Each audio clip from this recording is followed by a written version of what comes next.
Hello everyone. This is video number 3 in the Toxic Parenting series. And I'm going to discuss the 6 types of damaging toxic parenting behaviors. Parents are not perfect, and making a bad decision every now and again is an unfortunate but normal part of raising children. However, if a parent is consistently negative in their behavior and these mistakes become routine, this crosses the line into toxic parenting. Many of us have a few painful memories from childhood, but what about if childhood was a constant stream of hurt feelings and negativity? The term toxic has become widely used in discussions about mental health to describe problematic, psychologically damaging behavior. In toxic parenting, one or both parents engage in consistent behaviors that result in long-term negative impacts for their children, often persisting into adulthood. Typically rooted in mental health issues and/or generational patterns of learned behavior, toxic parenting is typically a symptom of a deeper issue, an indicator that the adult needs to seek professional help. For children of toxic parents, the psychological damage wreaked by this type of parenting often necessitates therapeutic support. Understanding what toxic parenting looks like and identifying its effects can start a process of recognition and redressing these behaviors. While it is normal to make some mistakes as a parent, a line is crossed when these mistakes become consistent patterns of negative behaviors. Over time, these behaviors can leave deep emotional scars on children and lower their potential to have healthy, mutually beneficial relationships in the future. Number 1. Shaming and sarcasm. Shame has a profound effect, actually many effects, on our sense of self-worth, and even isolated incidents of shame can live long in our memories. In toxic parenting, shame is used repeatedly by a parent to discipline or demoralize a child in both home-based and public settings. This is often devastating to a child's self-esteem, and the effects of this can persist well into adulthood. Sarcasm in parenting can also be part of shaming. It is humor with a bite, and in toxic parenting, it is the child that gets bitten. Consistent patterns of sarcastic behavior often leave children feeling hurt, ashamed, and like their feelings or frustrations don't matter. Number 2. Refusing responsibilities. Another pattern of toxic parenting behavior is a regular lack of acceptance of personal responsibility. This can include refusals to own up to mistakes, take part in normal parenting activities, or acknowledge poor reactions or behavior. With this type of toxic parenting, blaming for such bad behavior is usually shifted to the child.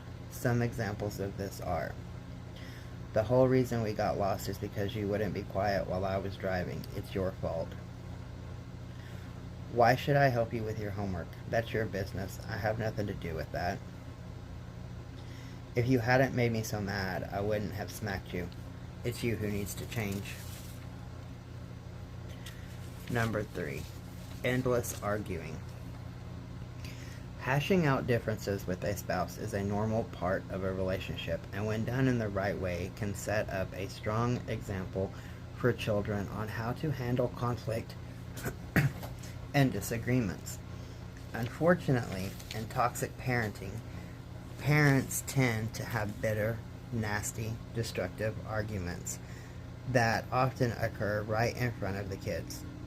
Whether it's an unbridled screaming match or a hostile round of the silent treatment, The result is not only a persistent high-stress environment that draws children into unproductive arguments as well, but a terrible model for communicating differences.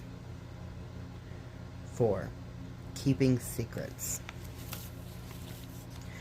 Abuse and dysfunctions thrive in secrecy and denial, and so it's little surprise that this behavior is a hallmark of toxic parenting.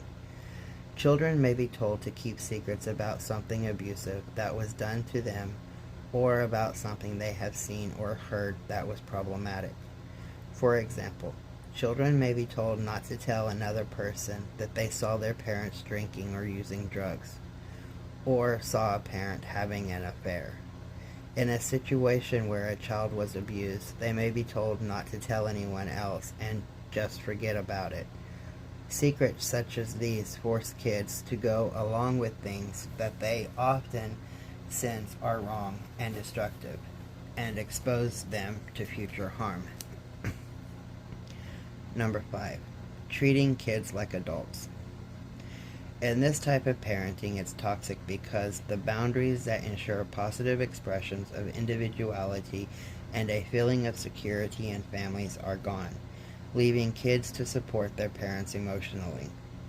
Also known as enmeshment or covert incest, parents task their kids with making decisions or weighing in on adult issues, discuss inappropriate topics, and fail to recognize a child's need for space and independence within the family unit. In cases where parents are mentally ill or have substance abuse disorder, children may also be responsible for ensuring a parent eats, showers, or even that they get up so that they can go to work. This puts a tremendous amount of stress on the child and can hamper their own personal development and can lead to dysfunctional and codependent relationships with others as adults. And number 6. Forbidding kids to have their own feelings. Not allowing children to express their feelings or belittling their feelings is another seriously damaging form of toxic parenting that can come out in statements like, "You're not really upset over not going to your friend's house. You're just trying to make me feel bad. No one cares that you are sad, so stop crying. I wasn't asking for your opinion. We are doing things my way. What's your problem? There's nothing for you to get mad about. Get over it." Teaching kids that their emotions are unimportant or that they don't know their own feelings set the stage for serious challenges with self-esteem and self-understanding as adults. So, what to do when you are a toxic parent?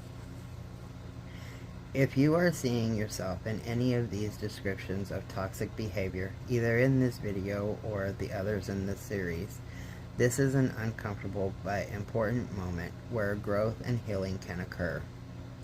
Here are a few key things you can do immediately to start constructively reflecting on your behavior and begin to change it. 1.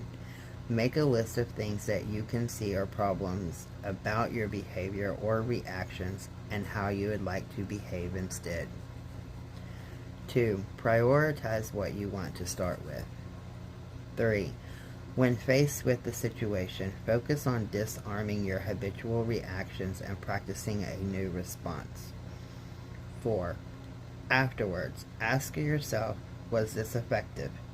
Did you feel better about how you responded? Remember that it can take time to adjust patterns or behavior, and your child's response also may take some time to shift as well, as they have been conditioned by you to expect a certain type of toxic behavior or reaction.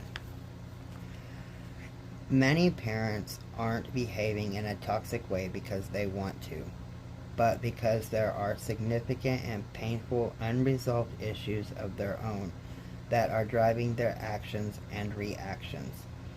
These issues must be professionally addressed, not only to protect the mental health and well-being of your children, but also to improve these things about yourself. And what to do if you are the child of a toxic parent. For adult children of toxic parents, it is important to lay down clear boundaries that can help you take back some control and limit the interactions you have with them.